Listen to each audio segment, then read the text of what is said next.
Dangerous Dave and the Haunted Mansion is the 1991 sequel to John Romero's Dangerous Dave. John Carmack, Adrian Carmack, and Tom Hall were also a part of development. It's an action platformer horror game that features an auto-loading shotgun and nice gory effects. It's an MS-DOS game I played for the first time 6 months ago. The gameplay is really simple, but you have to take your time.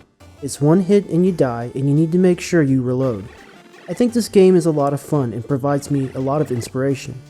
I'll be borrowing from this game and a few others in this next mocked up video. I'm Salt and Pixel.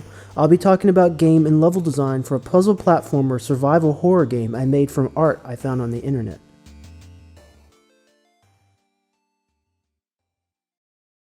I found this tile set on opengameart.org.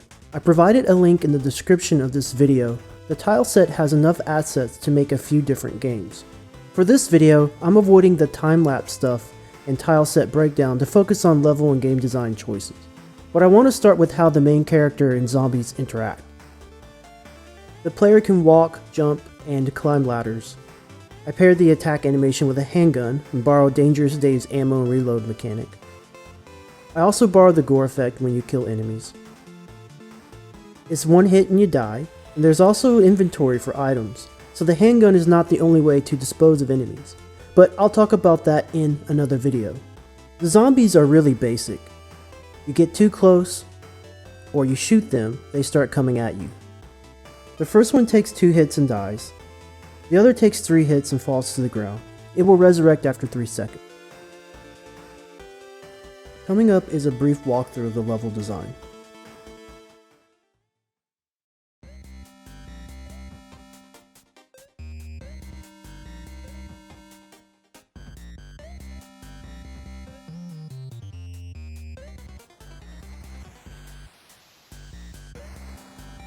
Levels. The game wouldn't be very good without them. I want to walk through the types of areas and how I designed them. The goal of each area is to go from point A to point B. The first type is a safe area. These areas are one screen and provide a break, and a checkpoint and items or introduce a player to a new mechanic or enemy. The safe areas have a few simple rules, one screen, and it's designed to give the player a 98% pass rate on the first try. The second are puzzle areas. These areas are 1 to 3 screens wide and contain the main gameplay and enemy encounters. In between point A and B are locked doors, zombies, and other things. The player has to break the path to find the key or supplies. From area to area, it's the same logic. The last type is a challenge room. This room is 1 by X screens wide and is unique and provides a break from the repetitive puzzle areas while providing a new challenge, such as this running stage later in the game. Solomon's Key and Chip's Challenge were my guide to designing these levels. Solomon's Key is a puzzle game developed by Tecmo in 1986.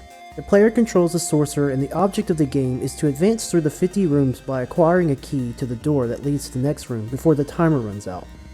There are limited ways to dispatch enemies, and the game is played in a very small space, but you do have the ability to create and destroy tiles. Chip's Challenge is a top-down tile-based puzzle game originally published in 1989. Gameplay involves moving Chip around each of the levels in turn, collecting enough chips to open the chip socket at the end of each level, get to the exit, and move on to the next one. Each level plays the same, but has you using different equipment to get through it. For the puzzle areas, there's a lot to think about. To help my indecision, I decided to use the golden ratio. I used it as a placement guide for items, ladders, etc. I also think it helped create more visually pleasing areas, but the point is, each rectangle has something within it. Anyways, that's all I got for today. In the next video, I'll be updating the art and talking about game feel. I'll also talk more about the visual effects you're looking at right now. If you enjoyed this video, please like, subscribe, and ring the bell.